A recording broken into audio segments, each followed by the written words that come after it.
This is where you can find us. Stirling in Scotland. Now, if you don't know where Scotland is, you're in real trouble.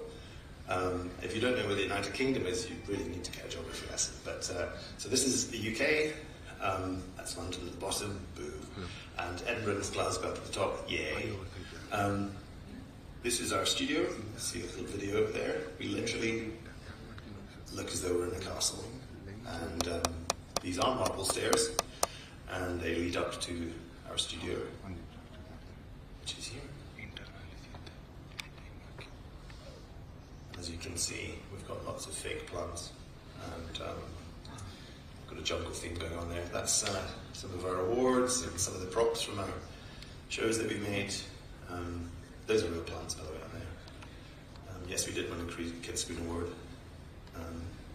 That's our bar, our tiki bar, which we love. It's where we have party. Yes, that's the BAFTA. That's where we hang out with our staff, playing poker or board games. And so that's where we are. This is what we do. Full script-to-screen studio service, 2D pipeline and Toon Boom, 3D pipeline, Maya and Unreal Engine, and we're experienced international co-producers, so that means we've actually produced over the years many TV shows, films, feature films, and so on. And we have a slate of original IP, and we're looking for partners. So that's something I'll talk about further, which is partnerships. This is me, a business graduate, former banker. I was a banker in India at one point, and in Calcutta. I founded my first company when I was 24, and that was the first animation production company, and I didn't know what I didn't know. 30 years later, I've developed, financed, co-produced multi-award-winning animated series and films. If you want to find out more, please have a look at my IMDb page and my LinkedIn page to find out more information about that. So I co-founded Wild Child Animation, and I'm a co-founder of TG Entertainment. And TG Entertainment is the brand management company for Tom Gates. I'll show you some of that later. This is me. Yay! I do wear a kilt. I am Scottish. And this was me in Goa last November. And I was at the Film Bazaar. I was speaking to a group of students from two universities, one in Mumbai, one in Kolkata, and clearly had a huge impact on their lives there. Agenda for today, this is just this deck really.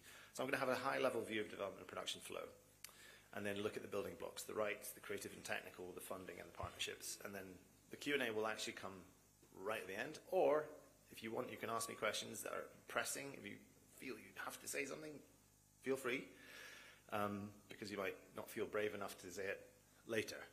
So probably the best way to do is just catch my attention by saying excuse me or whatever. Ken. Animation production flow. So apologies for such terrible graphic design, but that's not my strength. So ID, the property or idea, and I've put a book there. And the reason I put a book there is because many people option the rights to book properties. And that is one of the major routes to successful TV productions, but not the only one.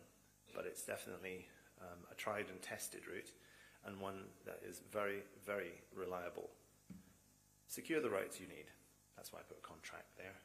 So in securing the rights, you need to go through a process of optioning, and an option for you, those of you who are creators, a producer such as myself will say to you, I'm interested in your property, I don't want to buy it off you. What I want to do is I want to sort of borrow it off you for a while.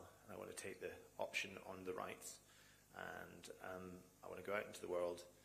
I'll spend money developing it. I'll see if anybody's interested, and if they are, and we do secure the financing, then I will pay you money to acquire those rights, and every time I make something, I'll pay you more money. So from a creator's perspective, if the producer doesn't do anything with your rights, they come back to you. Adapt the rights. So just because you've written a script doesn't mean to say it's the finished item. A producer is likely to bring in a writer, writers to adapt it. If it's a book property, they'll have to absolutely adapt it. If it's a comic book, a musical, whatever. So we have to bring in writers to do that. Sales materials, proof of concept. So this is the process that you have been going through, some of you, in terms of taking your idea, providing designs, providing a sense of what the stories are about, the characters, the world, and that is what producer needs to go out into the world and sell the idea to someone else. So, and it's a proof of concept that you've got an idea, and this is what it kind of looks like, and you've got to do enough to confirm and convince people that it works. And there's other factors there, obviously. Are you credible as a partner? Do they believe you can get this made? Do they believe you can get it financed and then made? And is it going to be any good when you've made it? So those are the kind of other factors that sit behind this, but this is the process. Establish partnerships. So this is where you're going to try and find people to work with. So as a producer, I might go to Toby over there and say, Toby, I need a distributor, and here's my project. Isn't it amazing? And he said, gosh, it is amazing. I'll be your partner. I'll be your distributor. And I'll go to somebody else and I'll say, hello, Mr. Broadcaster, or more often Mrs. What do you think? And they go, this is amazing. We'll be your partner. And they give you money. And you build a partnership of fellow producers as well. That's where you go into co-production. And you will have heard about the co-production incentive that's been just recently launched in India, where you can secure at least 30% of your costs here, your eligible costs, and you can build a project with your partner somewhere else in the world. And you need to look at the treaties that exist between India and overseas, and then work out who you think would be the best partner to make something with. And that partner brings money, they bring expertise, they bring talent, and they bring a route to a market. Pre-sell the concept and approach. So that's pretty much what I do. I also rely often on a distribution partner like Toby, who goes out and speaks to broadcasters with the pitch materials, broadcasters that maybe I don't speak to, and gets a sense of what they're willing to do. Are they willing to pre-buy? Or are they willing to say, we really like this idea. We haven't got any money now, but come back to us when you finish the first episode or 2 episodes and we'll take a look again. But it's really interesting. So that goes on to the maybe column of potential purchases. So you put together the pre-sales, and that's how you fund the production alongside public money, tax credits, incentives, investors, and it all kind of has to come together all at the same time, and you need to have cash flow. So you've got to also work out your banking. Then, once you've got all your money, you go into pre-production, which is where you start the process of preparing your materials, working on the designs, working on the scripts, and that process is really the preparatory stage of production, and it really, really is important. It's the time when you have a chance to work out how you're going to make this show properly, and how you make this show within the budget that you have. So if you're inexperienced and don't control the process, it can cost a lot of money. Or you can run out of money and your production will stop.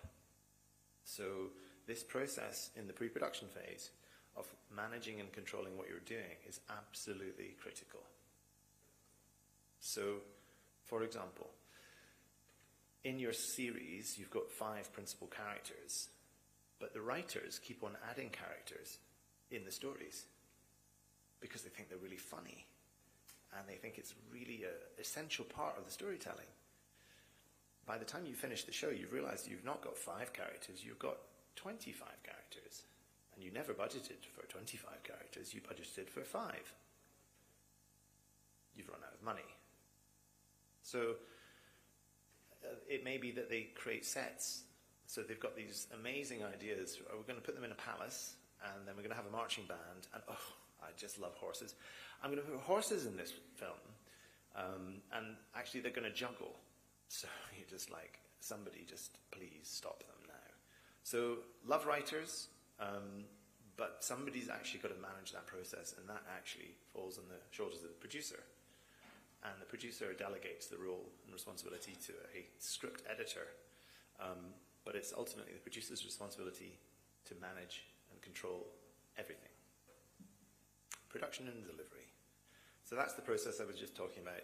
How do you manage the production? How do you make sure it stays on track? The quality, ensuring that you keep the quality.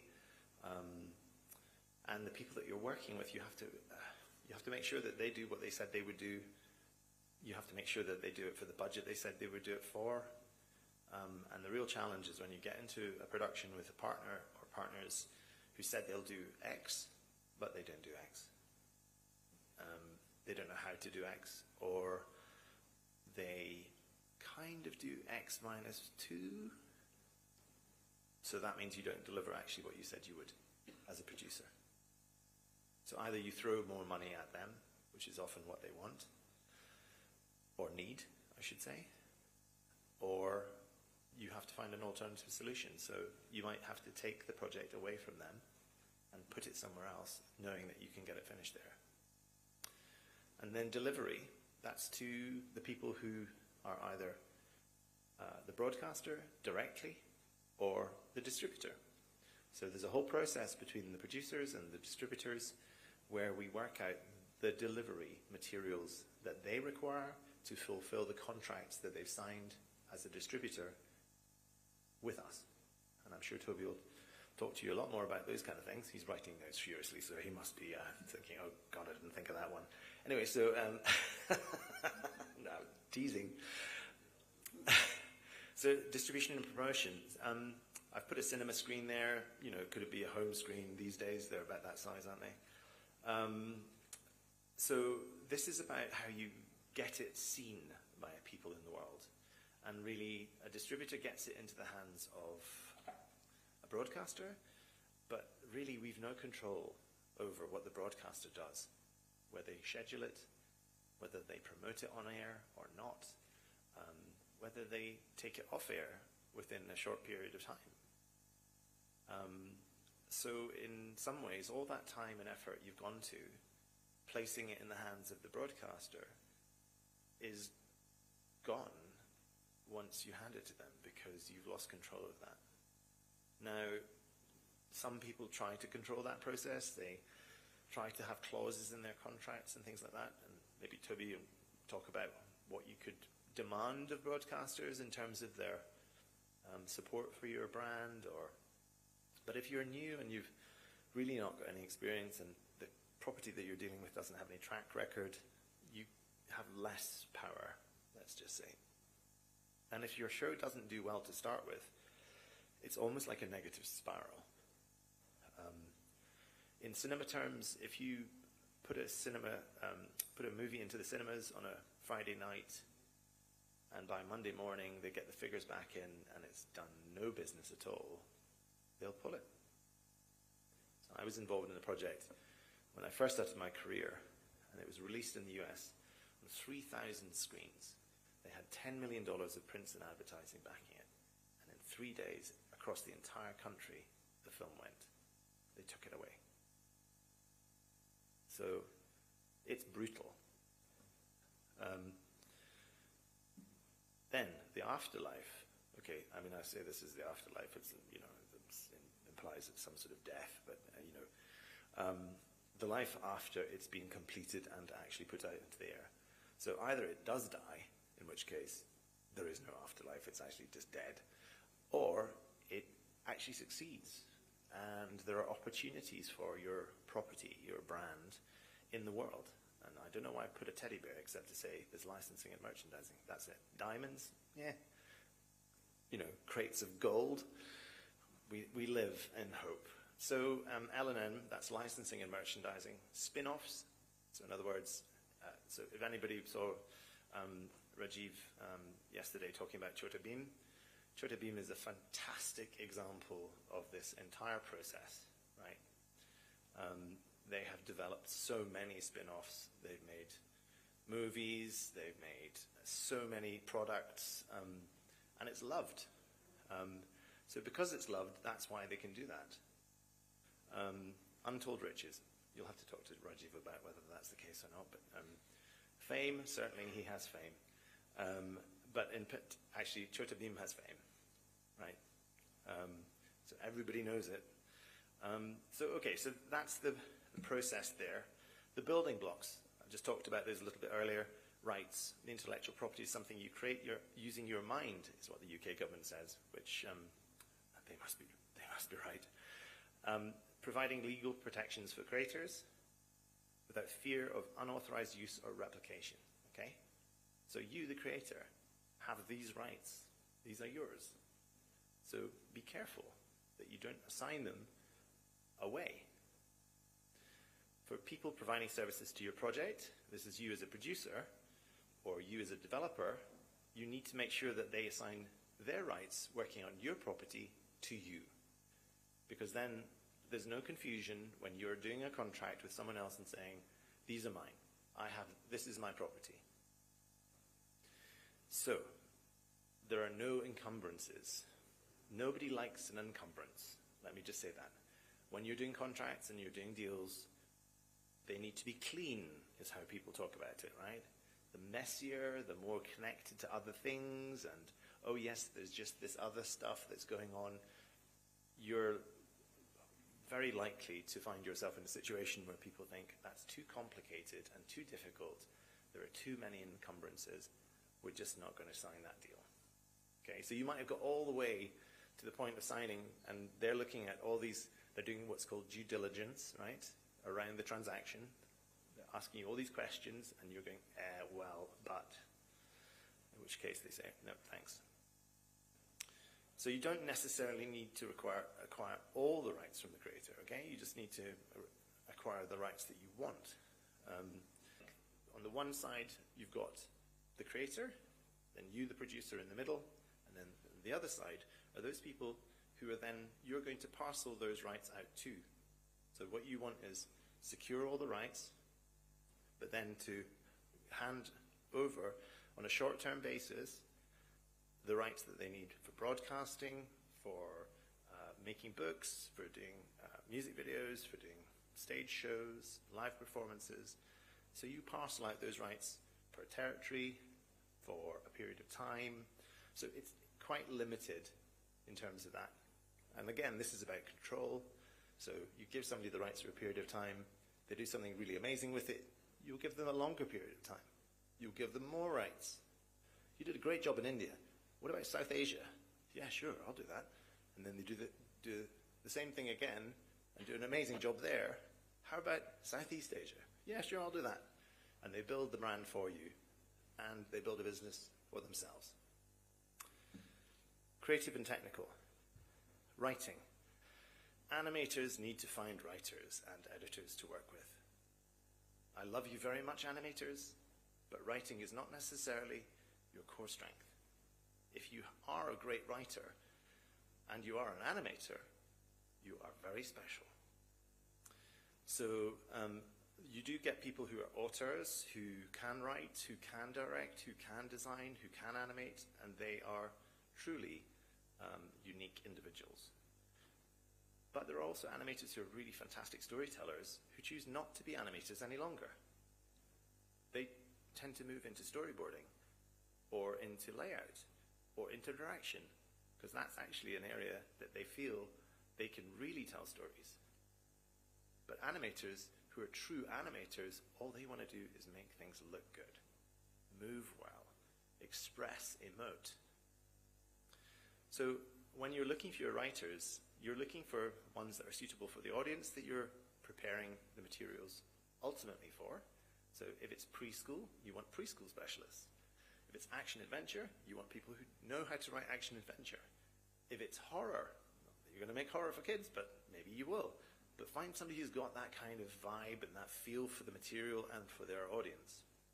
And they understand the medium. So if they're doing it for let's say, a YouTube audience, it might be different to that of a theatrical audience or to a TV audience. So think of the medium that you're actually going to be working within, and the technique sometimes is also relevant. If they're doing stop motion, it might be slightly different to a slapstick 2D show. So as a producer, those are decisions that you have to make carefully, because you're trying to find the people that will unlock the potential in the IP that you've got. Visual development. So what does good look like in visual development, right? It's got to be appealing for your audience, and it's got to be affordable for the market. So there's a project I saw here earlier this week, which was absolutely beautiful. And then the concept was a concept that would work with stick figures. So what they'd actually done was they'd completely over-engineered the visuals. So it looked like a feature film, but actually the concept was that of a gag-based show. And actually it would be far better to do this in a much more pared down, almost 2D comedy, YouTube style. And it would have been financeable. Trying to finance a feature quality short scheme in India, next to impossible. So you've got to think about your audience. You've got to think about the concept and try and marry up the look with the market and with the product. And then techniques and form, these are things that you also have to make a decision about. As a producer, you know, is it 2D, is it 3D, is it 2.5D? Are you going to try and do VR or AR, or is it puppets, or are you doing a sort of virtual mashup, or what on earth are you going to do with that concept that you've got? And that, again, is a time in the development phase and the pre-development phase where you're trying to work out the most interesting, eye-catching, and appropriate way of making the concept that you have. The drawings and designs can be adapted. So you can build puppets. You can create a 2D, 2.5D, 3D look. Again, you're trying to balance up the concept, the characters, the storytelling, the audience, the platforms that you're going to go onto, and the potential for it to then be realized in that afterlife, with licensing and merchandising. So generally speaking, there's a kind of 2D, 3D divide between age groups. And ironically, the ones that are 2D seem to have done far better in preschool, but there's so much 3D preschool, and broadcasters seem to really like that. Not everything's a Peppa Pig, but there are lots of vehicle shows that are in 3D. And again, then when you move into the more kind of the older kids, 2D seems to be the area for slapstick, and slapstick 3D doesn't really work very well. I'm talking broadly here. So you've just got to be aware of the concept that you've got, the audience that you're making it for, and the writing. You might defy the expectations of people when you do a 3D show that's slapstick that works. So I'll move on. Sources of funding. FFF, Friends, Family and Fools, right? This is a term that's used in the finance angel syndicates. This is where they say, okay, before you come to us, go to your family, go to your friends and suckers who are going to give you money to follow your dream. I think it's, there's a lot of truth in it, frankly. You know, I put fools there because it's just funny.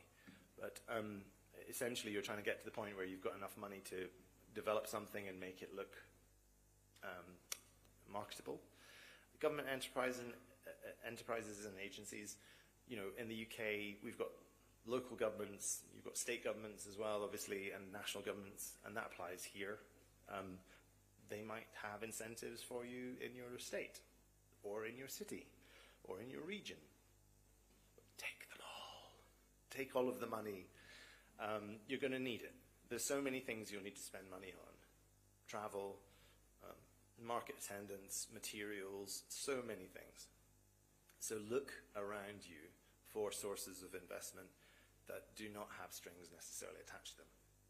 So the government is great for that. They just want you to do well, create IP, create jobs, and hopefully in time create something that they can sell internationally and get foreign reserves coming into the country. The screen agencies, if you have them, at local, state, and national government level, they will specifically be targeting the screen sector in your area. So I don't know enough about what's going on in India in terms of these kind of sources of funding, except to say that obviously the tax allowance that you've got, the investment production incentive has just been announced. There will be other things in states, I know. Shruti was talking about this the other day and saying that in certain states you've got additional investment that you can secure 5, 10, 20%. So depending on where you are, they'll be available to you. International development agencies, there may well be sources of money, because you're in India, that are available from international organizations that are trying to support the growth of the cultural sector in India, that are trying to support the growth of partnerships between India and other countries. So again, this, as a producer, is a job that you have to do. You have to actually go out and try and look for these types of monies and say, oh, the British Council are interested in doing partnerships on projects. Well, great. I just need to speak to the British Council and find a way of securing that money. Oh, I need to find a partner in the UK. Maybe somebody can help me to do that. Maybe they can help me to do that. So you've got to look for those types of funds as well, because all money is good money in this context right now. Broadcast studios, broadcast and studios. So this is kind of like looking to your broadcasters. So I say that with hope, not with expectation, because even in the UK, our broadcasters are terrible at putting money into animation. Terrible. So you just, there may be other international broadcasters that are here who have initiatives. So Cartoon Network, for example, I think they did a short scheme. So so use that route to get a pilot made. Do a short film through that scheme that will showcase what your idea is. Adapt it into the short form so that you can get it made. And also catch the eye of the international broadcasters in the process.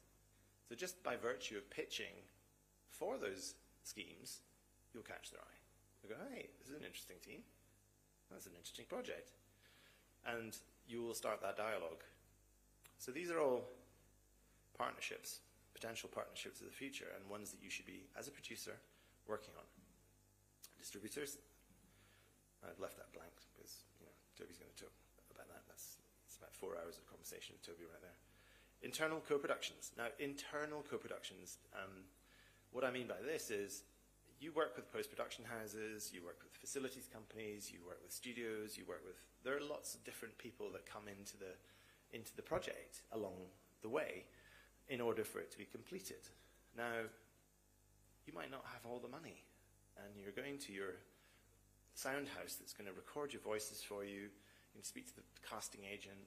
You're going to speak to all the people involved and say, listen, I know you said it was 100. Could we make it 75? And I'll give you a little piece of the back end. Or I'll defer paying that money to you once we make some money. We might not make any money, but it's a bit of a risk. And if you give me 25, I'll give you 30 back. So you have to negotiate and try and find ways to create money by not paying the costs out in full. And I know everybody understands about that, but just think who are all the different partners and parties that you engage with to pay them money, and do so in a way which might save you money and allow them to have a bit of skin in the game, as they say, to have a little piece of your project. So I've done lots of different deals like this. It's very normal in the world of feature films in particular for post-production facilities to contribute to the budgets. They've got fixed costs. They work out that they've got a margin. they can give you a little bit of money by not taking that money. So it might be 10% of your budget, it might be 5%, but you might be thankful for that money. Or not having to spend it, I should say. Do not invest your own money. There are a few people in this room, they should be nameless, but it's a really, really, really, really sound piece of advice, and I speak from terrible experience. The reason you don't invest your own money is because you're going to invest so much of your time, and you're going to invest so much more of lots of other things. Partners. Yep, they are your partners. So all these people I talked about before, they're all your partners. They are the ones who will be with you on this journey. And I've put in the talent, so I'll go back there, in all its forms. Actors, writers, directors, they buy in to your project. And if they don't, and it's transactional, you will not get the best out of them. If they just turn up, do their job, walk away, they're a professional. Sure. But you won't necessarily get the best out of them. You won't get their best performance. The same goes for your animators and the studio that you work with and everyone involved in this production. If they truly love and believe in this, they will give so much more. So the talent across the entire project, you need to get them to buy in and become partners in this project. The media, yeah. You need to engage with them. You need to get them on side because they're a conduit to your audience. They're a way to communicate to the world. They're a way to influence. Again, they're a way for people to fall in love with your project by talking well of it, saying how impressed they were with it, how charming it is, or what an amazing cast and what talented people they've attached to the project. So the media is a fantastic way of building your business and building the brand. Festivals and events. Get to know the people who actually run festivals. They are so smart. They are so connected. And again, they can do so much for you as an individual, as a company, if they like you. They'll make space for you on their platforms. They'll give you an opportunity to speak about your project. They'll screen your project. They'll promote you. They'll promote your project and your company. So don't neglect those people. And that's just a picture of a little kid alien thing that we did, and I'll show you it later. So that's not quite thank you, but that's thank you for Wild Child on that score. Let me see if I can move you on to the next one. So any questions, anyone? No? Really? Amazing. I am just so clear, obviously. Right. So this is Wild Child Animation. These are projects in development. So what this is, and in fact, I'm going to go back a step. Sorry, I said I'd show you this. What did I do? Our design deck, right? So as a studio, we go out into the world with this. We show people what we're doing in terms of our design, aesthetic, and our approach, and we give examples. So this is the image on the side there. That's a show that we produced called Toad and Friends, working with Ho-Ho Productions, working with Warner Brothers, and in the US and in Europe. And we produced 5211s of this. And when it came to us, it was 2D. It had a sort of style which was probably more like in the 90s, kind of retro vibe going on. And we thought, okay, we're going to take it back to a more traditional, there's a company called Cosgrove Hall from the 80s. They did a stop motion show, which was The Wind in the Willows, which is this. And what you have here is Toad. You've got Ratty in the background. You've got Mole, and a new character we've got called Hedge. And this is what we call a poster image. And it's basically creating an image, and we just did one, which was really the sales image, to demonstrate the quality of the show, the dynamism in the show, character of the characters and the approach that we were going to take to it. This sold our show. We spent £35,000 to get that image. Okay? It's worth every penny. Wildstyle, that's one of our own in-house shows that we're developing at the moment. This is a book adaptation. I mentioned how important books are. This is a book by an author called Alan Cumming, who is an actor. That's Alan up there, his dogs.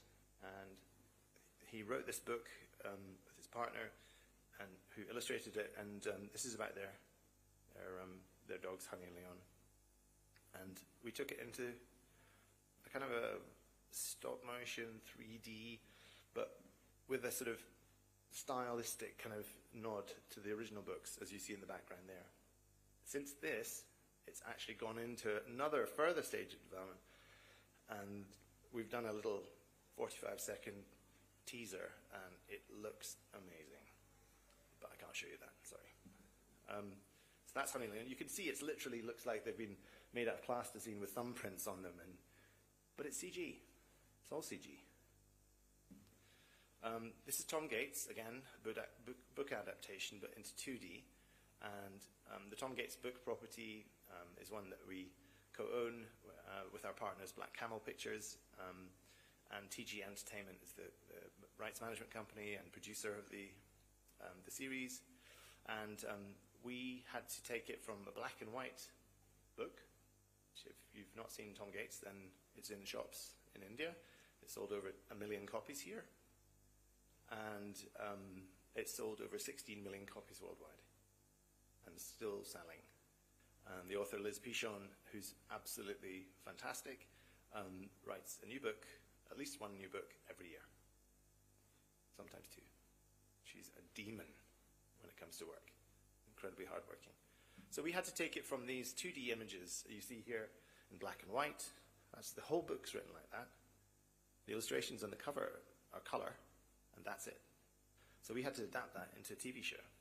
So the inspiration was Yellow Submarine, believe it or not. So when Liz came and said, I'd like you to work on this, and literally we had to pitch for these rights, right? There was a competitive bidding. But when it came to the actual creative, the inspiration that I took was from the front covers, looked like Yellow Submarine. And I thought, let's do that.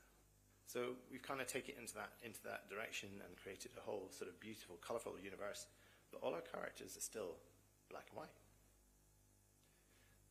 And there was a whole discussion around that, which I won't go into now, but that was the development process that we went through. We had to decide, how are we going to interpret this show? How are we going to take it forward? And actually, could we make a TV show out of this? And actually, because of the way the books are written, and they're very engaging for kids about drawing, making things, music, we decided to make it a magazine format. And if you go onto YouTube, you can see the show there, and you'll see what we did to it. This is The Wind in the Willows, and the process you see, we designed the 2D stuff here, so expression sheets, as you're all very aware of. And then we did 2D, 3D versions of them. So you could actually see them, but they were drawn to look like 3D. And that really gave you a good sense of what they could be. And it makes it so much easier for the modelers when it comes to designing the characters. And this is a test shot. One of the things that we did was we only partially rigged these characters, right? That's a bad idea. Really bad idea. Because what we had to do is we had to break the rigs every time to try and pose them into some into these shots. And that shot you saw with the car broke them every time. We had to just, like bones are being cracked, and if you can imagine that. Action. Sorry. Yes. The poster that you spoke about earlier. Yes. Was it developed with a 3D thing, or was it like, because you'd also done a illustration which looked more like 3D? So how did? Correct. So actually, everything is drawn first, right? Yeah. Yes, you can be a 3D animator. Of course, you can be a 3D animator without knowing how to draw. But man, does it make a difference if you can draw, So that poster was designed in 2D, and then we realized it in 3D. But the layout, we had to it's just so much easier to do a drawing and lay something out, right? You could just sketch it out and you have the perspectives of the characters and all that kind of stuff. Depth of field, all that stuff, that comes later. But essentially, you just want to capture, and you want to capture the pose, right? You want to get the, of the character that's scared, and you want to get the, of the one that's concerned. And so, all of that stuff can happen much more cost-effectively using a pencil and paper than a tablet and CG. I'm sure there'll be people, I could do that in no time. Yeah, good, well done. But it's also about the ability to engage with people who don't necessarily know what you're doing, right? So we tend to be much more literate around drawings, right, than we are around CG blocking and stuff like that. So it's the same with when you do an animatic or a line test. When people look at those things and go, what's that? So you've got to kind of do it in such a way that you're communicating the information effectively to people about the show, how it's going to look. This is enough for somebody to see, there's texture, there's, that satin jacket looks like satin, that's amazing. And that paper, see, this is cut-out paper we've used. It's not paper, of course it's not paper. It looks like paper. But the aesthetic is there to say, we're going to make it look like it's paper. And that goes, ooh, charming, right? So we built that car. I want that car.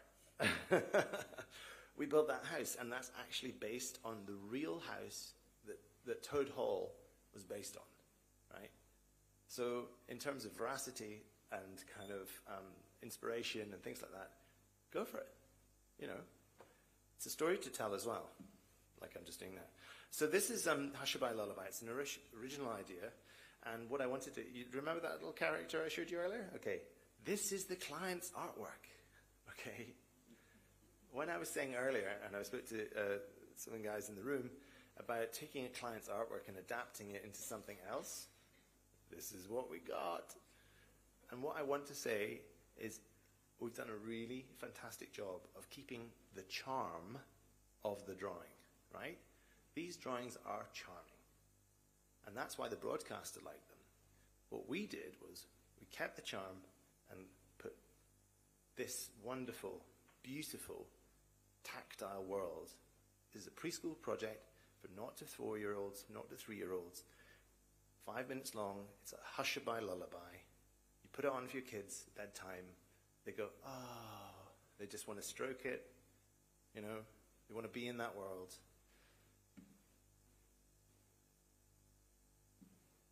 And there's another one. There's some more designs.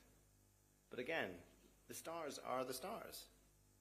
It's not like they're unrecognizable from the originals. That is the talent of the design teams, right? To take that charming inspiration and make it real into something that you can actually sell to a broadcaster, and actually you could probably sell in a shop. Okay? And we even do amazing CG, practically looks real. We did this we shot this live in a live action mix, so it just kind of demonstrates. Look at the client artwork on this one. This is somebody who works at Weta, an amazing artist. And that's a pretty high bar when they send you that, and you've got to try and realize it, right? And that's Noriko. Okay, so that's Weird and Wonderful Stuff. That's Wild Child's design deck. And as I say, that's what we show to people to kind of show them what we can do, and it gives a range of our kind of materials and our approach. That's our credibility in the market, right? So me as a producer, I've got that behind me, plus I've got all my shows that I've produced that everybody knows about. So I'm an old guy. I've done this for 30 years. I've got lots of track record. So you, as an individual, have to work out how do you convince people that what you've got in your hands is something you can actually realize, and you have to find old guys like me who have companies like this to help you. You don't have to find old guys, but do you know what I'm saying? Okay, so I'm going to show you our development deck now. Okay, so this is a deck which I will literally go to Toby, and he'll talk about his company more. And I will say, okay, Toby, this is our development slate. We've just done it. Just want to show you, see what you think. Is there anything that pops out for you? You know, it really is early stages on all of these projects. And see what you think. And you talk through it. It's a conversation, actually. You're not, at this stage, you're not selling hard, right? What you're doing is you're trying to establish a rapport. You're trying to understand between one another if we were talking about the same things, right? So this is about communication. This is about trying to understand one another's point of view. This is about understanding the marketplace. So what Toby knows about the market is far greater than what I do, because I'm not actually in the market the whole time. I'm actually back at base camp, you know, working on stuff like this. Meanwhile, Toby's out in the world, going to meet broadcasters, trying to sell things to them, hearing what they're saying about the market and so on. He'll tell you all about that. And then, so I want to be one. There you go. One Button Benny. This is a book property we've optioned. I'll show you more detailed information about that in a bit. But this is a preschool show. It's a 26 times 11 minute format. It's CG, and it's about this little character called Benny who's got a button on his tummy, and he doesn't know what it does. So when he's in real trouble, needs to press his button, something's going to happen, but he never knows what that's going to be. So that's the kind of basic premise of the show. He lives in a lovely place with his mum and dad, and he's got friends, and they're all robots. This is Dazzle Island. It's a show about nature. It's preschool. I haven't put down a 2D or a 3D or a whatever, because we still don't know. We're in the development stage here with this one. But what this is really charming designs from a fantastic illustrator, and we're exploring the visuals right now. But the characters are delightful. That's Boo, who's down here. This is another one. This is 6 to 12 action adventure, 52 half hours, 22 minutes, called Sky Ranger. We literally had this logo, and that's it. We didn't have anything else. But it's kind of, you then pitch it, you know, you just explain it's set in Scotland. It's about these secret agents, the agency of rangers who save the world from a sort of weird and wonderful monsters like the Loch Ness Monster. Hi. Is this all that's needed enough for a Yeah. Yeah, initially. You know, I mean, everybody knows when they sit down having a conversation and you showed them a logo, you know, that you've boshed together, that this is just a kind of placeholder, right? And that it's about discussing the idea for the show. You know, where do you think it's going to, you know, where do you think it's going to play? How are you going to do it? Are you going to do 3D, 2D? Yeah, we're thinking about 2D, or we're thinking about 3D set in this location, but actually it's like, so the logline pitch would be something like it's Thunderbirds meets, you know, Men in Black, right? Remember we talked about loglines this last two, hello, yes?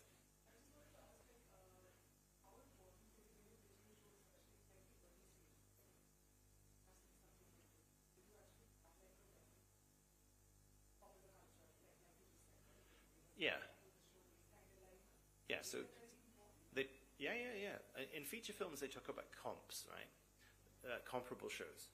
We do the same. I don't know. Are you going to talk about that?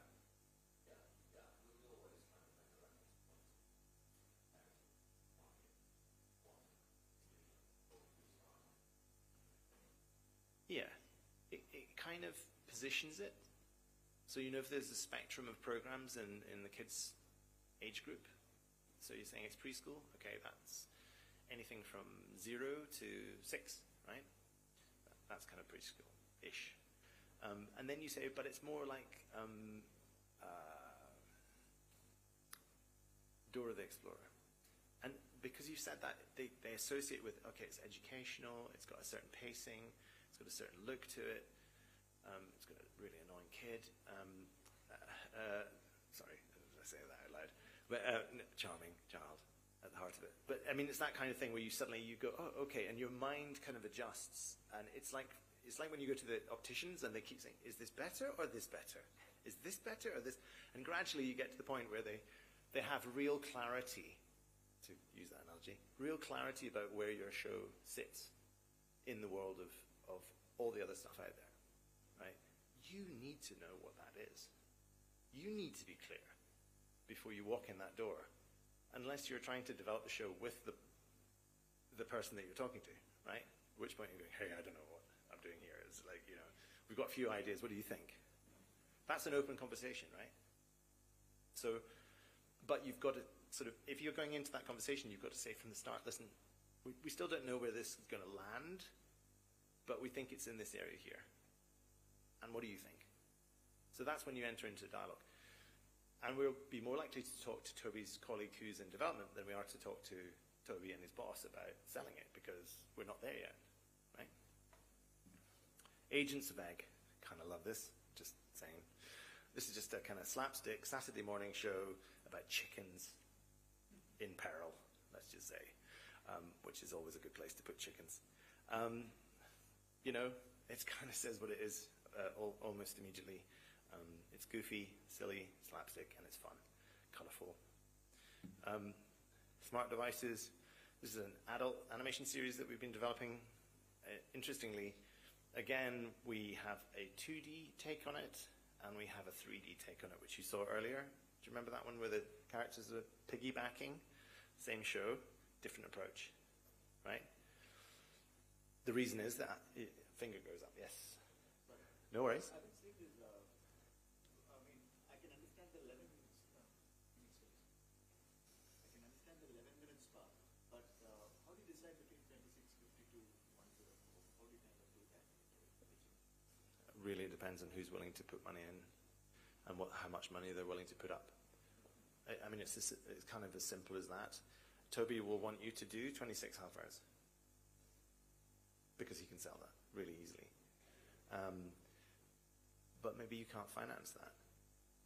As a producer, you're trying to make enough to get enough money to get the thing off the ground, because your hope and your expectation is that you've made such an amazing thing that people will want more, and they'll be willing to pay again, and then maybe some other people will come on board as well. So, you kind of you can't get in the way of yourself sometimes. I've done it, right? I've got in the way of myself, where I've been so fixated on I must get 26 half hours. And people have said, I'll pay you, and literally they've said, I will pay you to make 13 half hours. They go, no, I want to make 26. You've lost the deal. What a fool. Make the 13. See how it does. If it fails, it's failed. Move on. If it succeeds, fantastic. You'll make 13 more, 13 more, 13 more. So Tom Gates, we went to Sky 4 years ago now, right? So January 2020. Just think about that moment in time for all of us. And they said, yeah, we'd like to commission Tom Gates. We'd like you to do 30 shows, and we've got budget X. Went, great. 2 months later, we're in March, Sky phones me up and says, well, we have a bit of a problem here. This thing called COVID has come, or C-19 or whatever that we were calling it then. We have to half the budget. And so can you do that, please? And by the way, we want you to do 20 episodes for half the budget. I was like, I'm doing the maths on that one. I'm going, okay. Ooh. You've got 48 hours to come back to us. And if you can't solve that problem, I'm sorry, but it's a no. We solved the problem because we had to. We literally would have gone out of business if we hadn't solved that problem. And as a result, we're now in just delivered Series 3. So we did 20, 20, 20. So we've done 60 episodes now. We've done two specials. We're in development on a feature film. And who knows what will happen in the future. But it's working. And we only did 20 episodes to start. And actually, I think that we've all discovered that doing a run of 20 episodes and then doing another 20 the following year and another 20 the following year is a great way to develop and evolve the content in the program. Because when you do 52 from the get-go, you're locked into this world and this sort of approach for 52 episodes. There's no learning except kind of as you're laying the tracks on the train, in front of the train. You actually can't reflect on what you've done because you're actually in the midst of production. So in some ways, doing a shorter run over an extended period of time, but year after year after year, allows you to evolve and develop the content much more effectively for all parties. So something to bear in mind. I think we probably by mistake or happenstance or circumstance came across a form that actually works really well. The ballads, adult fantasy, again, very much early stages. We've brought in a really fantastic, quite well-known comic illustrator to come in and work with us on that. And that's aimed at a kind of older audience. Might even be a graphic novel, but it's still very early days. And we're building the team around the projects. In fact, for all of these projects, we're building a team around the concept. Torpor is this kind of like Stranger Things, but set within a video game. So you've got the real world, what's happening there, and then you go into the video game where these kids are playing, and actually this is the kind of dark space. But it's targeted at teens and young adults, so it's kind of quite, yeah, it's in that in the Stranger Things space, really. And this kind of talks about, and this is helpful for partners that you're talking to, right? This is about the money. What do we have available to us where we are? So, you know, if you're doing service work, you're coming to us, we're producing a show for you, this is what's potentially available to you. As I say, it's potentially, because it depends on how you structure your finances. So if you produce the show entirely in the UK, you'll get the full benefit of the UK tax credit.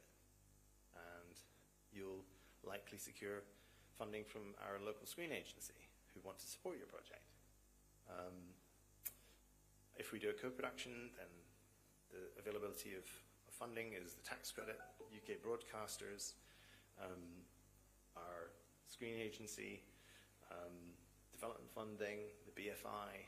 So there's lots of different levers that we can pull in the UK and in Scotland that makes us a really good partner to work with. And that's Wild Child again. There's our head of development, Arthur, at the top. And then I'm going to show you now 3 of the projects that I showed in this one sheet to show the evolution of the development that we've done with those. And bear in mind that these are actually just like version 1s, right? So it's kind of like the first iteration of what is a more developed pitch Bible. This is One Button Benny, you've seen. So with Benny, we invested time and money into rigging him. Having learned the lessons before on Toad and Friends, we actually built Benny and rigged him fully so we could pose him and show what charming character he is. And then just kind of going through the concept a bit more in detail, talking a bit more about Benny, his enthusiasm for life, you know,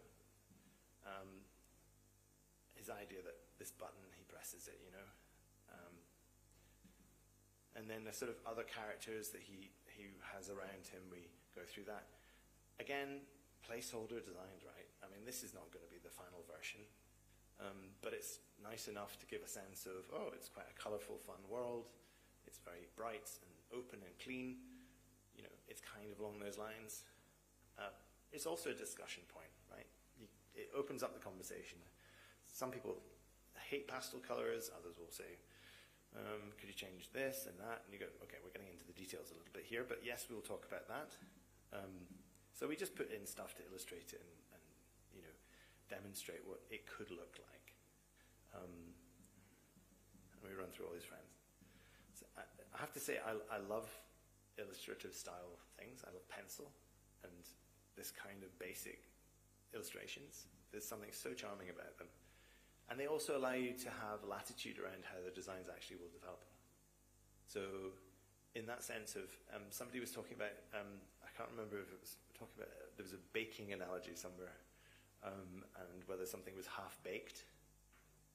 So in some ways, going in to see development teams in studios or to meet development team at Toby's company, we want to go in with the ingredients.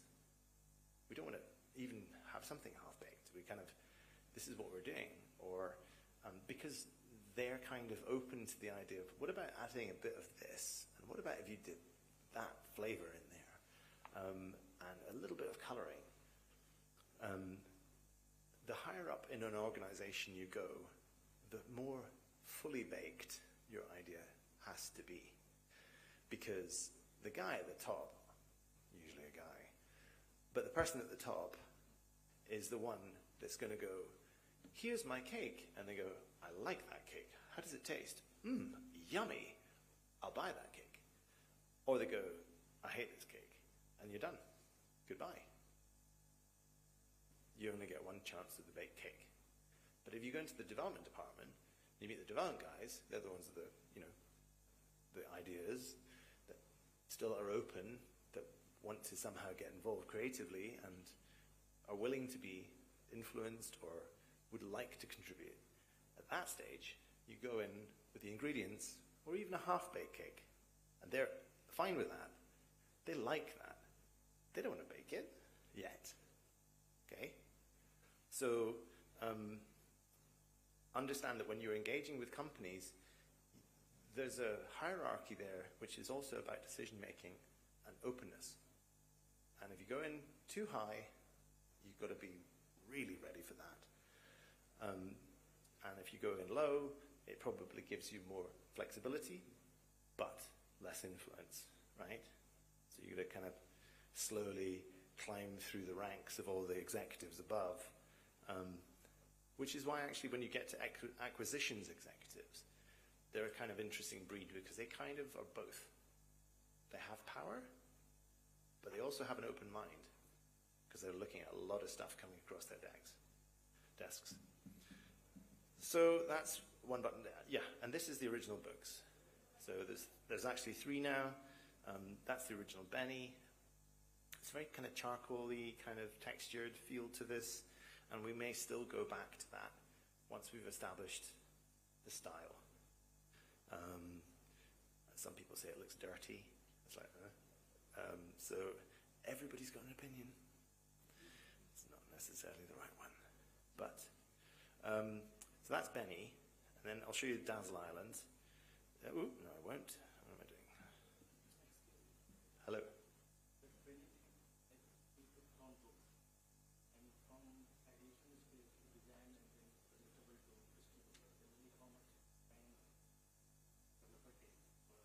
How long has it taken us to develop it?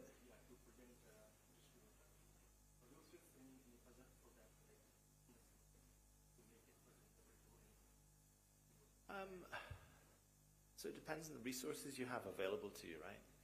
But the creative thinking process, it takes a long time. We've been working on that property for over a year.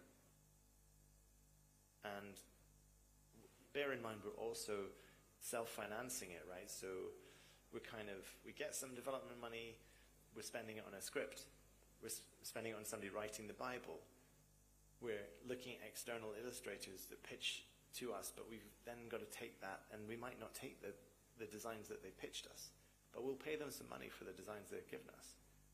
So you're constantly trying to work out, is this right? So there are different versions of Benny. There, sorry. Yeah, what I want to know, big companies can manage all big project and all this. Let's say some startup or Yeah. the same thing they want to do.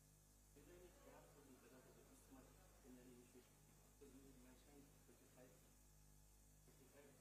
55,000 pound actually. I can check in the calculator. It is, I think, in that full episode in India. Oh, yeah. Right. That is the reason I'm just asking how much generally you allocate the budget for from ideation to development stage before going production.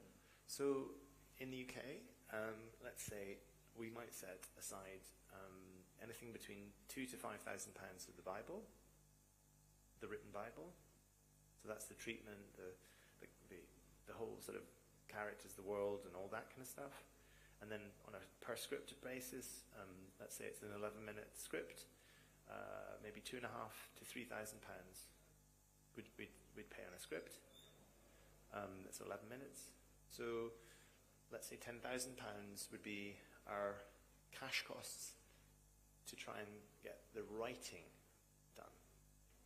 And the writing, as I said before, is absolutely at the heart of what you're doing, because that's your concept, that's your treatment, that's how you're going to take it in the world. The visuals is, again, the process you've got to go through, and let's say it's another £10,000 to get to a set of visuals that you're happy with.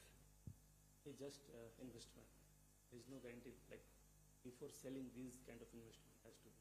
Yeah, so, which is why I was saying, in terms of trying to find money, you need to try and find money that's used to support you. And in Scotland, we're very fortunate. We can get up to, in dollar terms, $60,000 per project. And what you say is for smaller part of company, like reduce which area it can be reduced? To be honest, I think that you're either looking for an investor who's going to back you, right? Or you're looking for a producer or a studio that's going to take on the project for you. And, you know, if you're the creator, unless there's a sort of little chain of people involved, this is why when you see credits on things, there's like so many people involved. But it may be there's a producer who's a really small producer who's optioned the rights. And then they've gone to another producer who's bigger than them. It's like those fish eating each other, you know, those kind of things. Or dinosaurs, you know. You might be the little fish that's eaten another smaller fish, but you go to the next producer and you say, hey, listen, I've got this great idea. You've got resources, you've got a studio. We should work together in partnership. And then you basically cut a deal with them, right? And if it's the first time you've ever done anything, that's probably the best route to go. Because then you learn from them as you go along. And attach yourself in such a way that you're not an encumbrance, right? You're not a problem. You're actually part of the team. You're part of the process of really selling this thing and getting it going, and you're helping to find the best people, and you're working together. So I think trying to find partners, as I said before, who will support you and the project all the way is what you're trying to find. And then you just need enough money to support yourself, right? And enough money to get to the point where you can convince somebody else. Because the creator or the writer has convinced you, right? They pitched you and you've gone, that's a really interesting idea, I like that idea.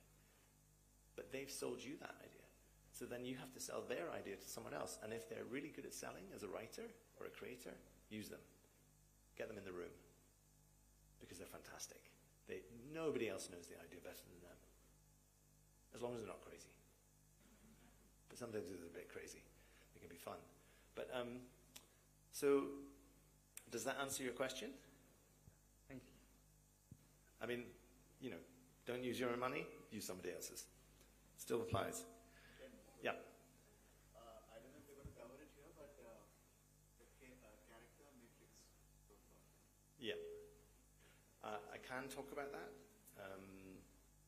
Okay, so the question was about a character matrix. And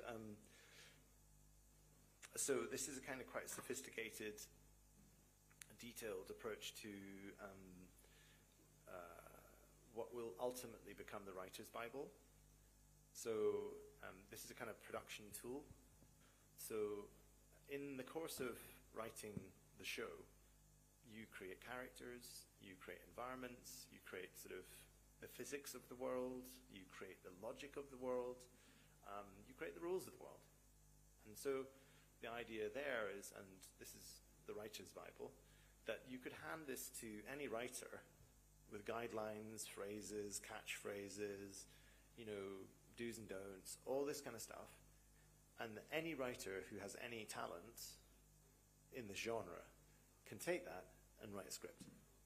Come up with a storyline, come up with a beat outline, come up with a script. Because they've got so much information.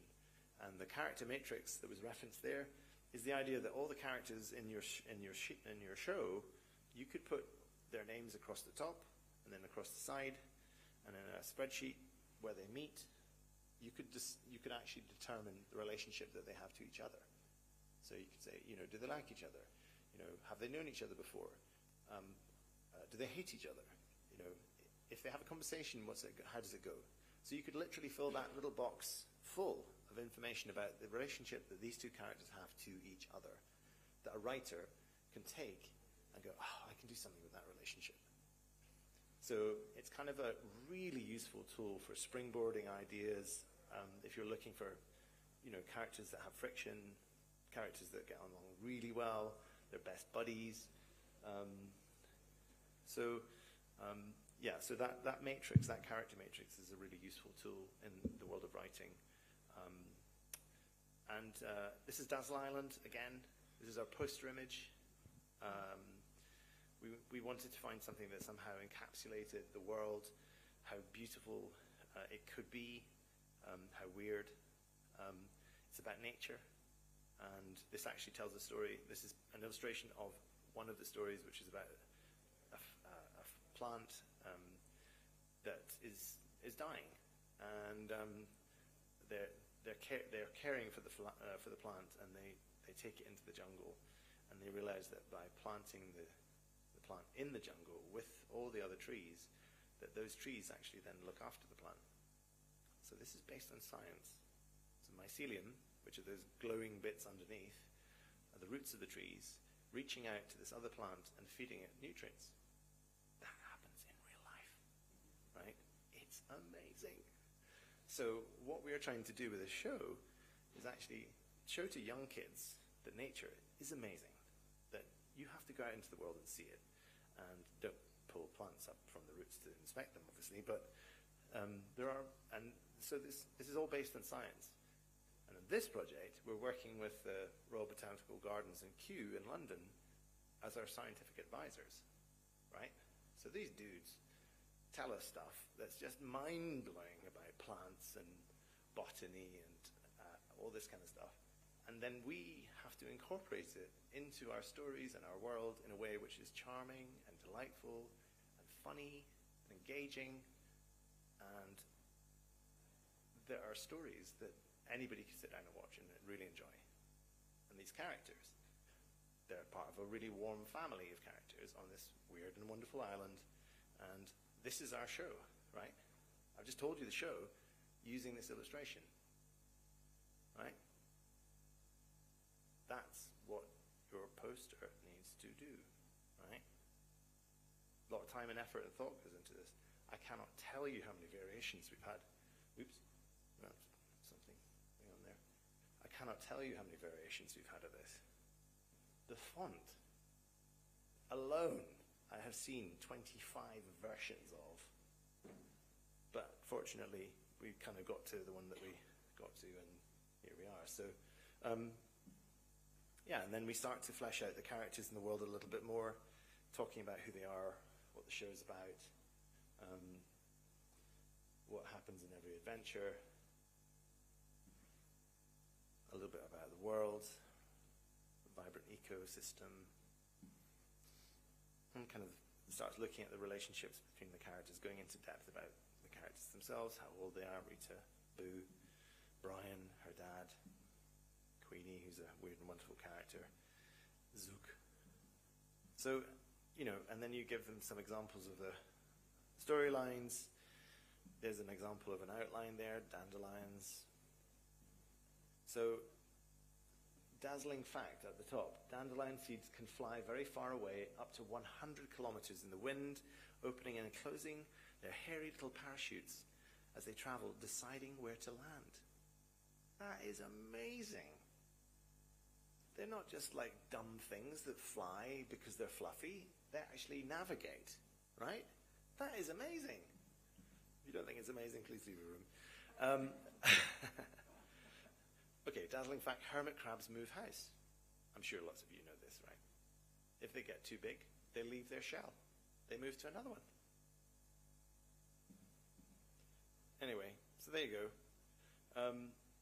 And here's a kind of little bit about us and all that. So this is what we use when we go out into the world, and there's a lot of thought goes into this, a lot of writing.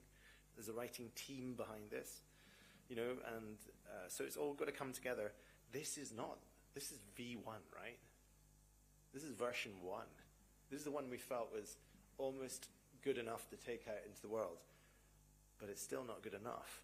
So that's why we would talk to, you're having a sneak peek, right? But we're sitting down talking with Matt, right? Talking to Matt about our deck and saying, this is what we got. And then we show them the next version. Oh, that's interesting. So Matt saw the first one. In fact, I think Dom probably saw the first one and went, oh, like that one. That's interesting. Just based on the one paragraph bit. And then we get to this. That's where people get to have a chance to really understand and digest the information better, and then move to the next phase and have a conversation. What this might do is clarify the fact that they don't want it, or that they don't need it, or it's not quite what they thought, and you know what, that's fine, pass. That's good for everyone. We're not going to spend any more time working on that with them. We'll move on to someone else. So you need something to have a conversation about. And you're not going to get a yes or a no. Well, you're not going to get a yes quickly, right, on the whole. Unless they go, this is the best thing I've ever seen. I'm having it. You get a maybe, well, that's fine. And in some ways, a no, a maybe is the worst, I think. A maybe is a kind of, slow death. Oh, please, shoot me now. And there are reasons why people say maybe, right?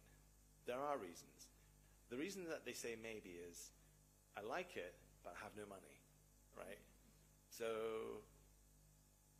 you can maybe talk about that one, right? You like a maybe, because that's maybe a yes. I like a maybe, I don't like a maybe because it's kind of like, oh, man, what can I do with that? This is like, it's like what's that, the stage before hell, or heaven or hell, Purgatory. That is purgatory. Make your mind up. Come on, do your job. Right, so I've shown you that one. And then this is the last one I'll show. I will not show you that one because Agents of Egg, right? So, gotta love a chicken, right? So we just run through, like I said, it's, big guns and bombs. Or bigger guns and bombs, right? I mean, these are the sort of, feathers are gonna fly. I mean,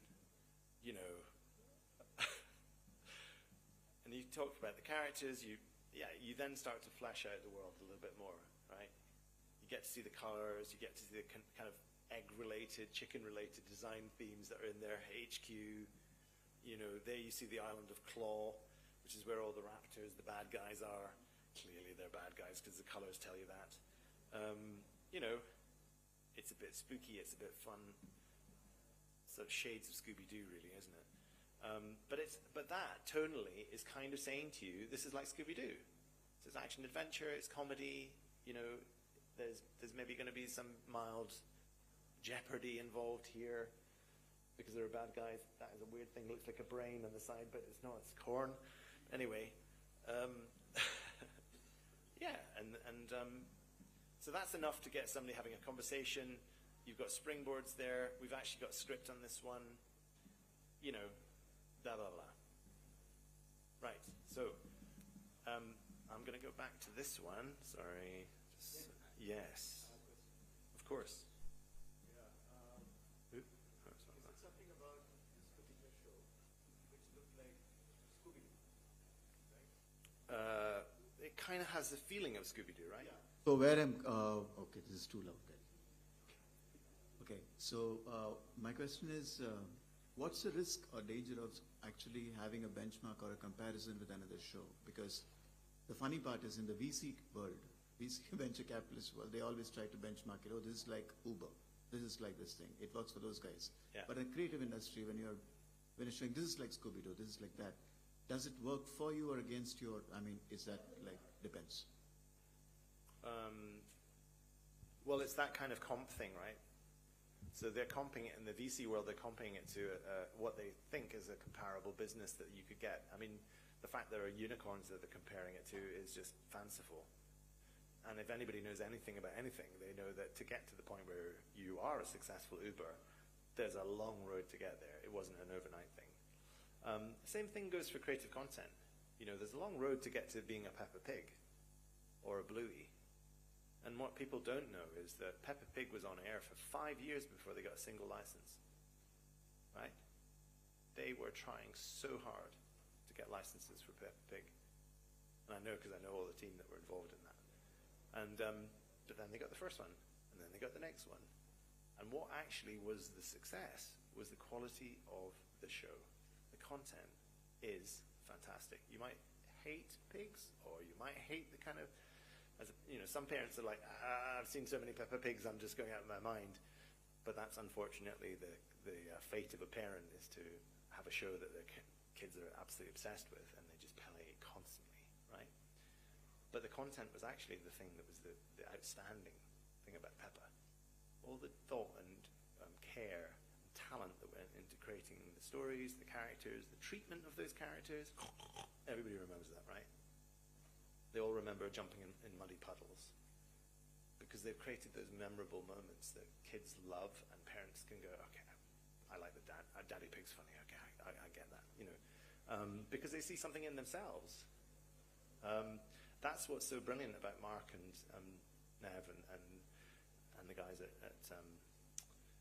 the Elf Factory, is they capture that lightning in a bottle, right?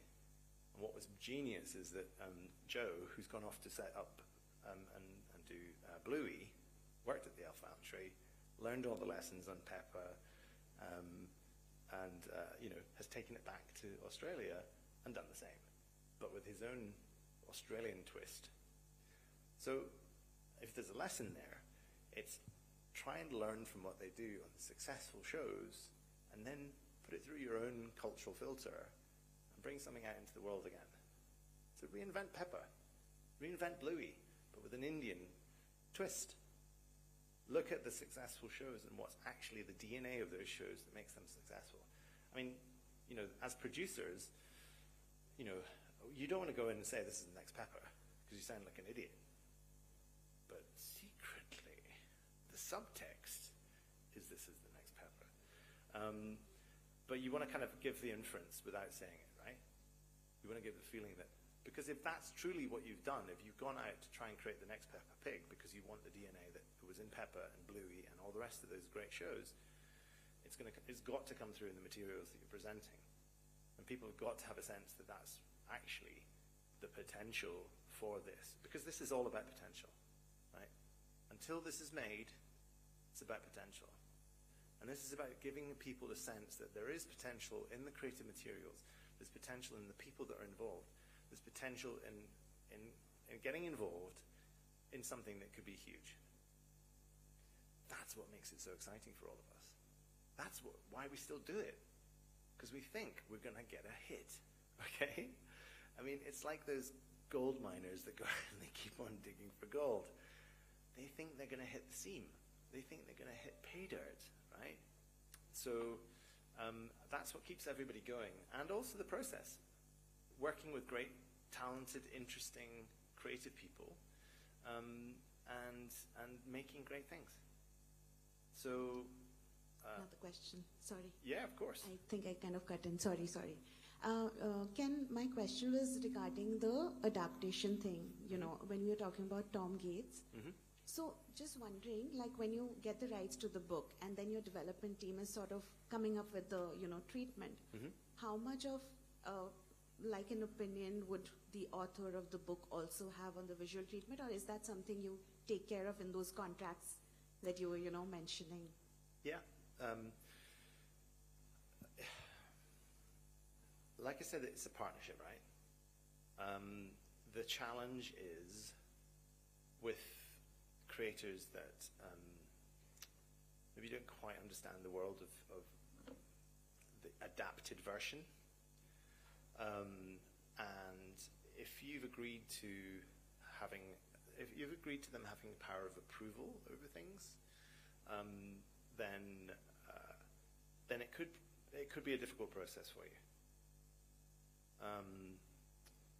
But it's also a process that you just have to try and resolve. You have to find a way through. And if it becomes too difficult and too expensive, you just have to stop. No matter how amazing it is. And that is actually down to thinking about the deal that you do, right? That's about how valuable you think that underlying property is, and how aggressively you can negotiate those terms in your favor. In some circumstances, the property is so huge that you don't have much room to maneuver because the author is so famous, so powerful. But the other side of that is also part of your talent as a producer is your ability to negotiate and convince people that what you're trying to say is honestly the truth. There's a really good reason for it. And then you're not just saying it to try and get what you need or what you want. What you want rather than what you need. Okay? And it may be that if you're successful, then 2-3 years later, you can sit down with the author and say, listen, we're going to do something else, and you might not like it, but I need these rights. This will really help to grow the brand, move things on. And, it's just got to be that sort of, it's a kind of a marriage, really. With co-producers, it's a marriage. So those partnerships I talked about, some of them are contractual. Some of them are more contractual than your own marriage, right? Some of them you can't get out of, ever. So make the best of them. Does that help? Yeah. Hi. Hi, this is Dinesh here. Hi, Dinesh. So the same in regards to the adaptation. Mhm. So I want to understand how we want to focus more authenticity of the content, what way the author's written, and rewrite the complete script and take it forward. Mhm. So what you advise on focus on more authenticity, or we can take more creative things? It's a good question, right? So you always get this kind of argument, let's say, between fans, people who love the originals, right, and those that have never really known the originals. So the general audience who come across your version judge it on what they think. Does it work? Did they like the characters? Did they like the world? Is it working for them? The fans have in their minds an idea of who those characters are in the comic or the book they love. And somebody's just changed them and turned them into something else. And that's sacrilege. For them it's sacrilege. So you get these kind of crazy online arguments, right, about people that criticize an approach. I think that you'll have seen different interpretations of Shakespeare. You'll have seen different interpretations of classical books. I mean, the Ramayana has been done so many times, right? Are they all the same? No. People have interpreted them in their own way. They've had to be respectful to the source material, but they've also got to try and find a different way to make it interesting and new. And I think that some people will find that offensive. Some people will find that really, they'll complain about it. But it's a creative choice that you've made as a producer, as a director, and the team that you've put together. You've had to try and do your best and do what you thought was right.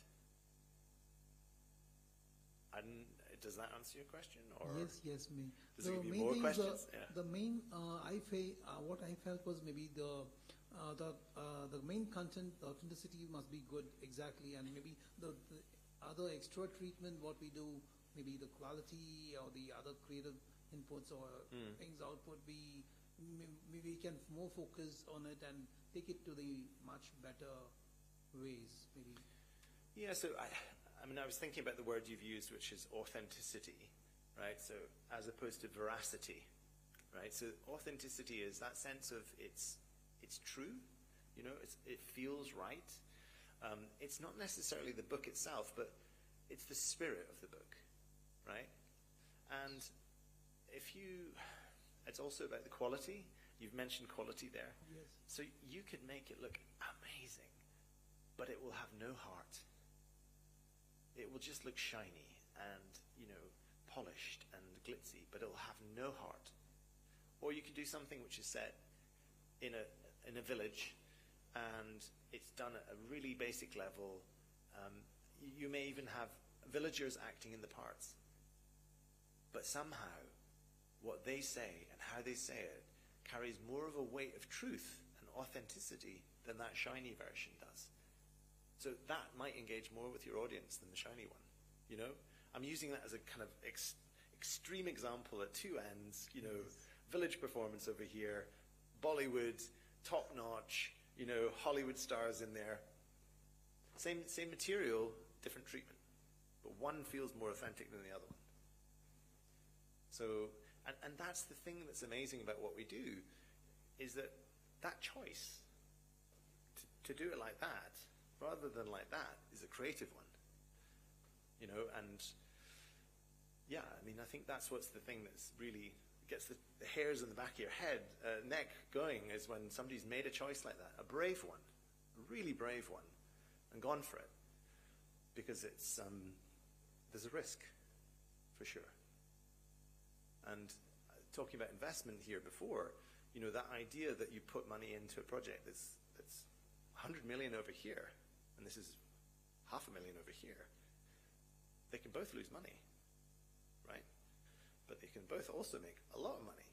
It just depends on so many factors, but that one's definitely got a lower risk in terms of, you know, quantum. Yeah? I can. Hi. Namaste. Namaste. So, my name is Sumit Singh. I am founder of DNS Gaming. It's a startup. I'm running from past 2 years. And in DNS Gaming, we have 50 plus employees and 40 as a working as an artist. Yeah. So even we want to make some animated series of 22 minutes. There will be 13 episodes for each episodes. Okay, so in this case, I want to know, like suppose we finished all the episodes and everything, what means like what area will be good for the marketing? Means like television or YouTube or some influencer, what will be the more suitable? So, if I'm right, you've made this, or you're thinking about making this? Actually, we are thinking, we are working on Okay. a couple of projects. After means in between 2 to 5 months, we will start on paper.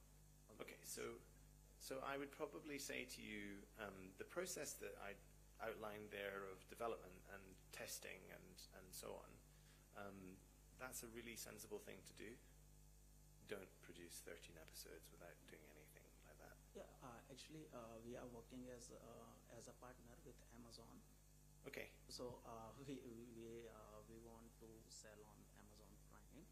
So first, suppose if I'm making something, so obvious I have to do marketing also for my product.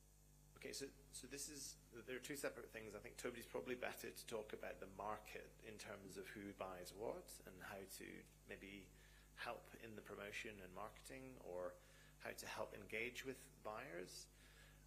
But, so when you say Amazon, are they a creative partner with you, or are they just a partner that's going to... Creative. So they're advising you, and they're going to read the script, so they're going to do the script development with you and visual development with you? Hopefully. Okay. So these things like the other thing is we are working with Amazon on the some different kind of projects and as well as Microsoft also on the 3D AAA assets as well as some products also. So this is my vision. Like I want to make something like Ben 10 or Sure. kind of. Sure. So that thing it means like all ideas is on my mind and on basic things on the paper. Okay, it's not 100% on the paper. Yes. So what I'm thinking after making some teaser, after that I will pitch to them. Sure. I would also always recommend you work with a writer, Yes, yes. a script writer, and somebody who's experienced and somebody who knows. If you're wanting to write a Ben 10 show, find somebody who wrote on Ben 10, Sure. right? Try and find somebody like that who knows that format and that world and the tone and the pacing and that kind of the things that the broadcasters like, you know, because that gives you an insight, you know, and it's like a safe pair of hands, so that when you go and talk to Amazon about your show, your concept, you've actually attached a writer that they would go, oh, right, okay, you've got him or her, that's great, right? That helps you in your process. Is that useful? Yeah. So in terms of the marketing, I'm going to hand that more over to Toby there just to talk about where you take it out into the world and how you might sell it. But do you want to talk about that now?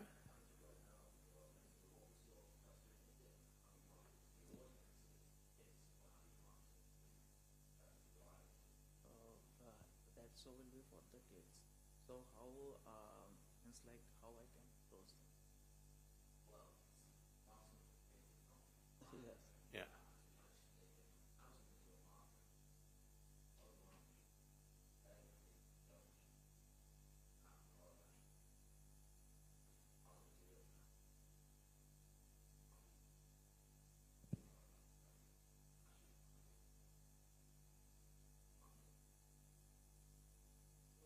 The thing is, suppose if I have it, if I want to sell someone else also, but the thing is, no one know about the product. Sure. Okay, so obvious for the TRB and so means like my buyer should know about the product. Okay, so let me maybe take the example of Tom Gates I mentioned there, or you could think about Chota Beam, right? Sorry. If you think about Chota Beam, Yes, yes. or you think about something like Tom Gates, Total. yeah. So if you think about Chota Beam then, TV series was only one part, right? Books, live performances, events. This is all ways of engaging with your audience. And so I worked on a property called Bionicle with Lego. And what we did with Lego is we developed the characters and the story arcs and all this kind of stuff for them. But they had this idea of a kind of wheel, and at the hub of the wheel is the brand or the property, right? So Bionicle was at the middle. And off that came these spokes, which were all the different product categories that you could have. They're all points of contact with your audience. And the more spokes you have, the stronger the brand. Like a wheel, if your tire has lots of spokes, then it's going to be really stable. If it's only got one, then it's not, right? So you've got to try and build as many spokes out from your core brand as you can. You're a video games company, right? Yeah. So Are you basing this off a video game that you're developing? So we are making assets for the AAA games Right. as well as some mobile games as well. Okay, so one of the areas that you could be doing is developing your concept into a game and actually getting the game made and then reaching your audience through the game, so that then when the TV show comes out, they recognize the TV show from the game. Or you do both. You do the TV do you know what I mean? Yeah, actually first I want to make a TV series. After that we will move on the games. Okay.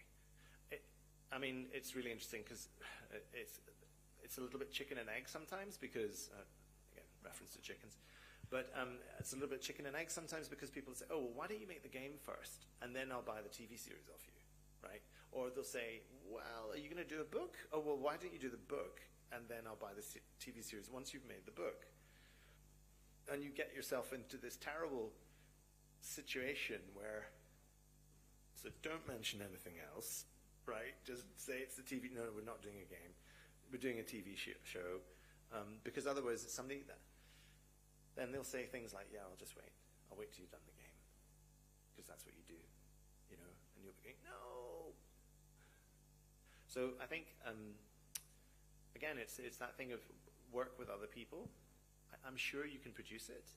I'm sure you've got the talent in-house to create it and make it.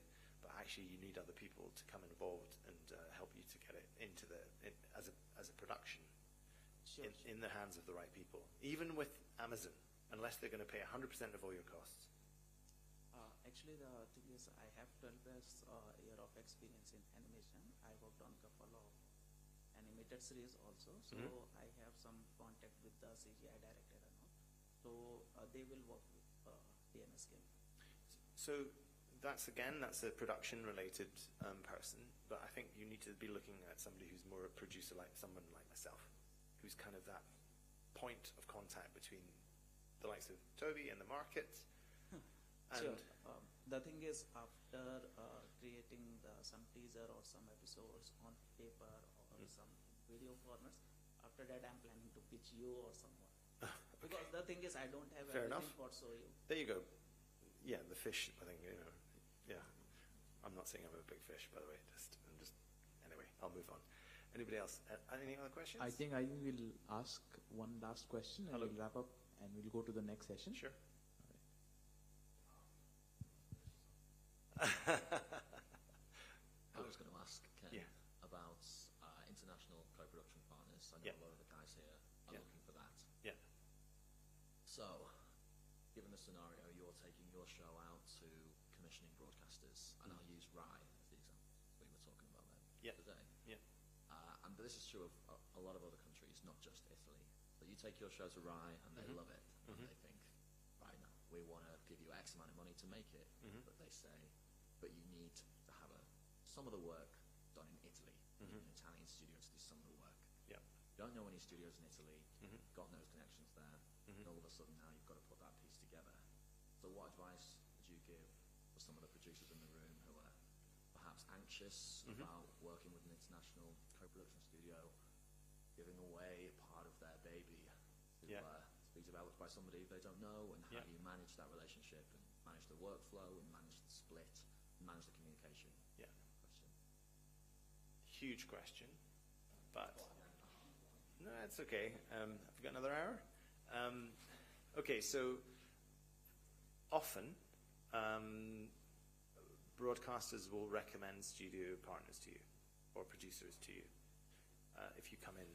So you go and see Ryan, they say, we love this, but we need you to work with an Italian studio or an Italian producer, which is fine because that's a condition of their money.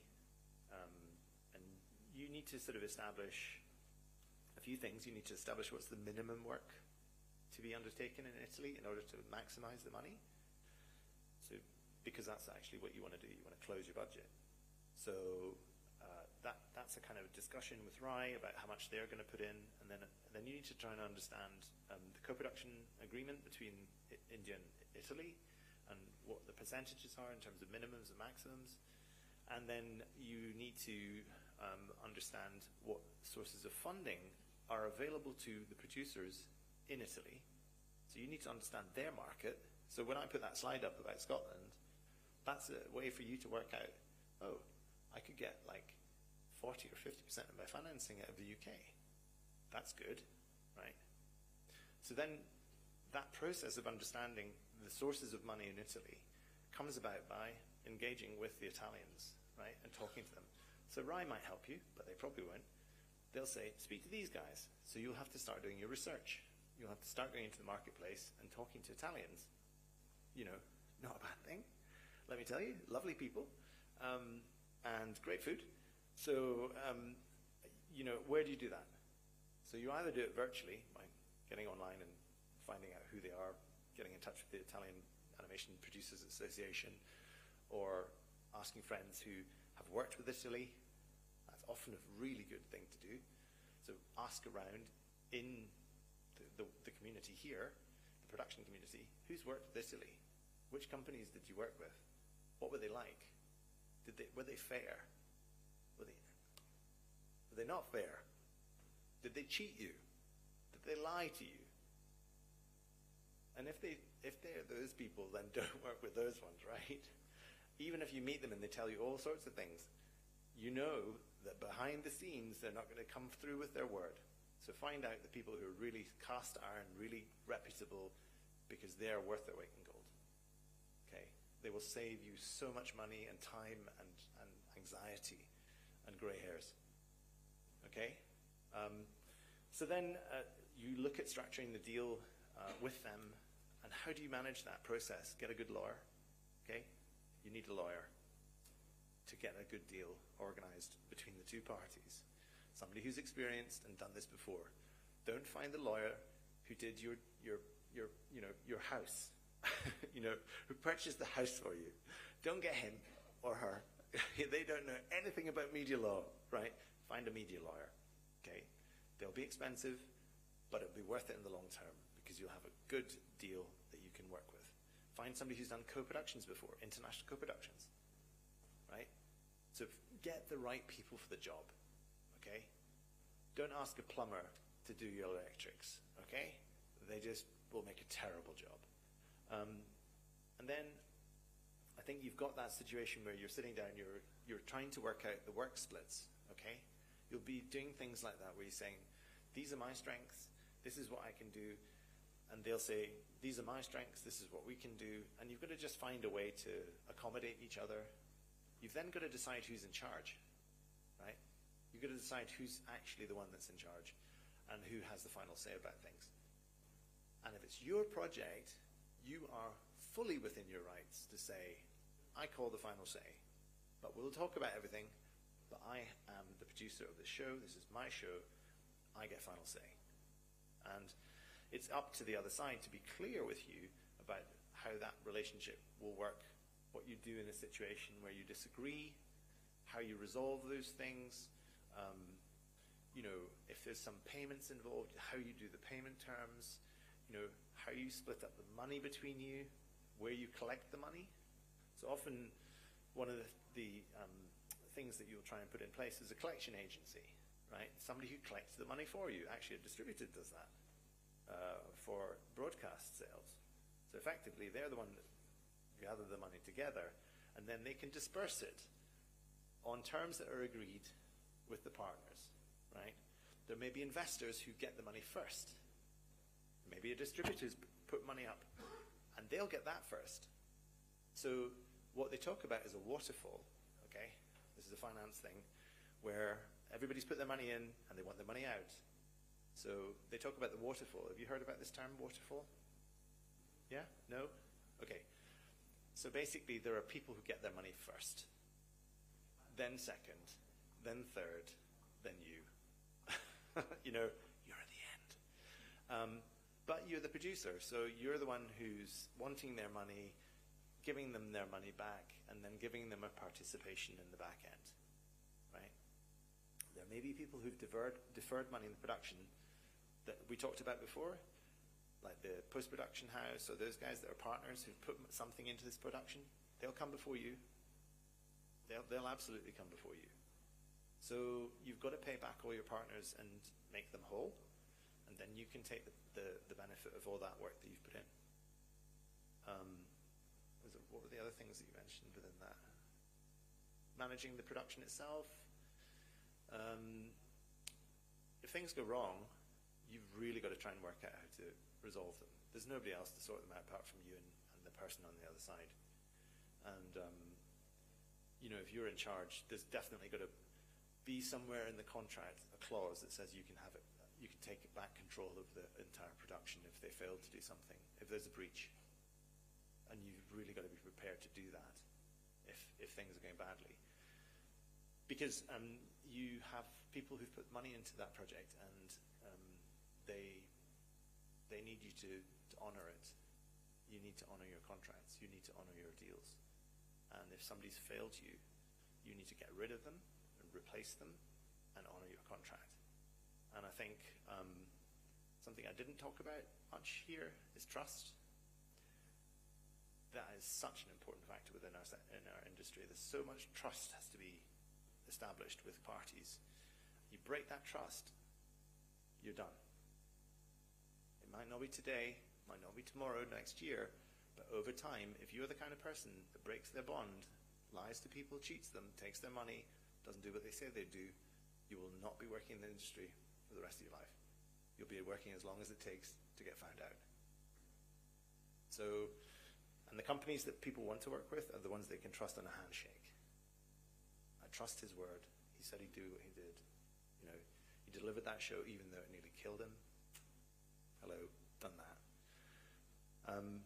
Yeah, so I think that probably is the kind of the moral high ground that I'm going to stand upon, and you know, say that it's such a world of it's such a fantastic business to be involved in, and it's such a terrible business to be involved in at the same time.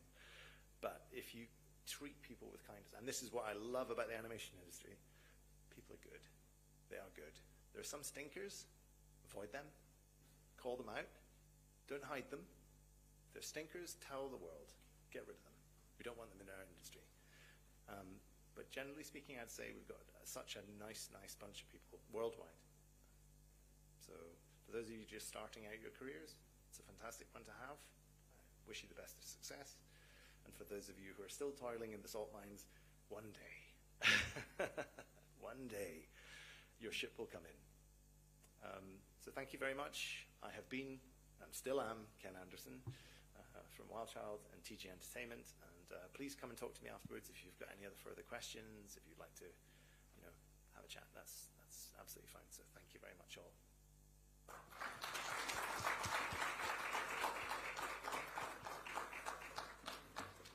Thank you, Ken, for that insightful session. My pleasure. Next, Toby, the stage is yours.